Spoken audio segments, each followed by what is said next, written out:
Okay, this video is just for a quick review of factoring. If you remember, the first thing we talked about in factoring was factoring out a greatest common factor. And then we looked at when the polynomial has 4 terms and learned to factor that by grouping.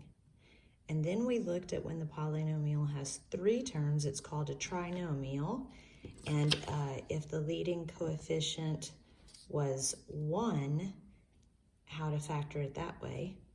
And if it's a trinomial, which is 3 terms, where the leading coefficient is a different number, that's the thing we learned last, how to factor that trinomial.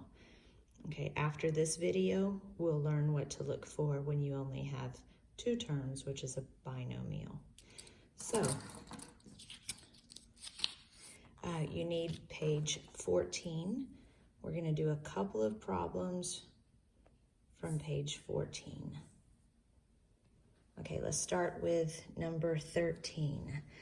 Remember, look for a greatest common factor, and then if it's 4 terms, you factor it by grouping. This is 3 terms.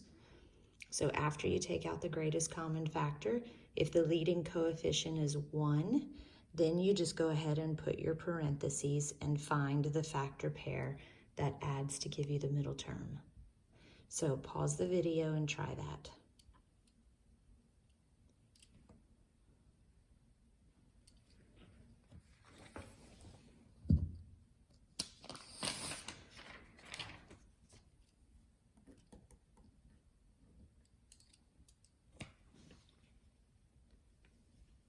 Okay, is there a greatest common factor? If I look at this, automatically I can tell that these both have a prime factor of 2. So I know there is a greatest common factor of 2. So the way you would do this is you would write the prime factors. 10 is the same thing as 2 times 5, and then you have the b. 12 is the same thing as 2 times 6. And 6 is 2 times 3. And if you remember, you can do this using a factor tree. Okay, what do they all have in common? They all have a 2. So the greatest common factor is a 2. When you factor a 2 out of the first term, you're left with just a b squared. When you factor a 2 out of the second term, you're left with 5b. And when you factor 2 out of the third term, you're left with 6. Okay, now we look at what we have left. It's a trinomial. The leading coefficient of the trinomial is 1. So we can go ahead and write our 2 binomials. The first term will be figured out from looking at the first term of the problem.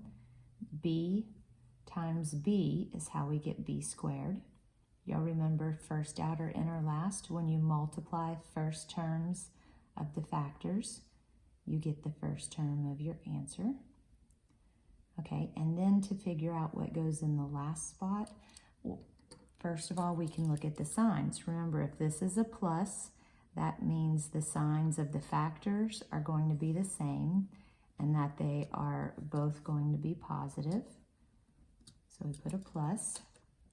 And then we list the factor pairs of the last term. The factor pairs of 6 are 1 and 6, and 2 and 3. And remember that this told me that they are both going to be positive. So now we look for the pair that will add to give me 5. And it's a positive 2 and a positive 3 that adds to give me 5. So that is what will take the last spot. Now remember, the greatest common factor of 2 goes in your answer. All right, and how do you check this? You multiply it back out and see if you come up with your problem. Okay, so now we have 3 factors for this answer. The greatest common factor of 2, the binomial b plus 2 is a factor, and the binomial b plus 3 is a factor. Okay, so always look for a GCF, and then if the lead coefficient is 1, you can just go straight to writing your two binomials and figuring it out. All right?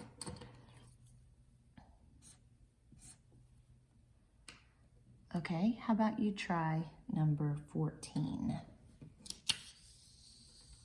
So pause your video and try number 14.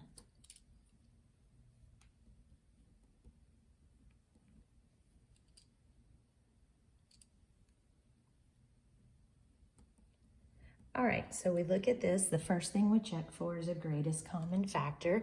There is no greatest common factor here. I can look at this. You could write out the prime factors of each term and then check the prime factors and see, but you should be getting good enough at it to where you can look at it and tell. All right, so there's no greatest common factor. It is a trinomial, and when it's a trinomial, I check to see, is the leading coefficient 1? No, it's not. All right, so we're going to have to rewrite the middle term and factor this by grouping. Before I can rewrite the middle term, we multiply the first number and the last number together. 3 times 4 is 12, and then I list the factor pairs of 12. 1 and 12, 2 and 6, 3 and 4. Okay, I check the signs. This tells me that the signs are going to be the same and that they are both going to be positive. So I know the larger number and the smaller number, they're both going to be positive. Now I look for a factor pair that will add to give me a plus 8 or a positive 8. Okay? 2 plus 6 equals 8. So I'm going to use this information to rewrite the middle term. Instead of writing the middle term as plus 8g, I'm going to write it as a plus 2g and a plus 6g, because 2g plus 6g is 8g. All right, so the first term stays the same, and the last term stays the same, and I just rewrote the middle term. All right, now it's a 4-term polynomial, so we can factor it by grouping. Group the first 2 together, group the last 2 together. Then you factor out the common factor. Again, you can list the prime factors of each term, or you should be getting good enough to where you can just look at it and see, okay, they both just have a g in common, so I factor out the g, and in the first term I'm left with a 3g, and in the second term I'm left with a 2. Okay, come over here. I can look at this and tell that they both have a prime factor of 2. So I'm going to factor out the 2, and here I would be left with a 3g. Here I would be left with a 2. And if you remember, when you get to this point and you look, this first group has a binomial of 3g plus 2. The second group has a binomial of 3g plus 2. That binomial should look exactly the same. And what you're going to do is, since each group has a 3g plus 2, you're going to factor out the 3g plus 2. When you take it out of this group, you're left with a g. And when you take it out of the second group, you're left with a plus 2. Okay, so that should be our final answer. There was no greatest common factor to write here, so that's it. Check it by using your FOIL first. 3g times g is 3g squared.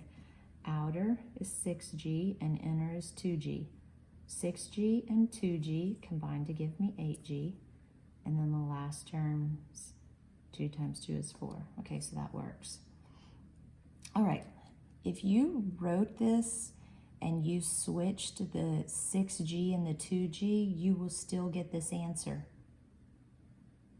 It'll just be that your binomial that they both have in common, this would be the g plus 2. Here you would have a 3g, here you would have a 2.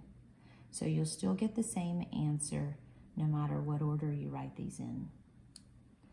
Okay, now how about we try, no, actually I think that's a good review of the 4 different things: factoring out a greatest common factor, factoring a trinomial when the leading coefficient is 1, and factoring a trinomial when the leading coefficient is something other than 1. All right, so we're going to go on to the next video looking at factoring a binomial.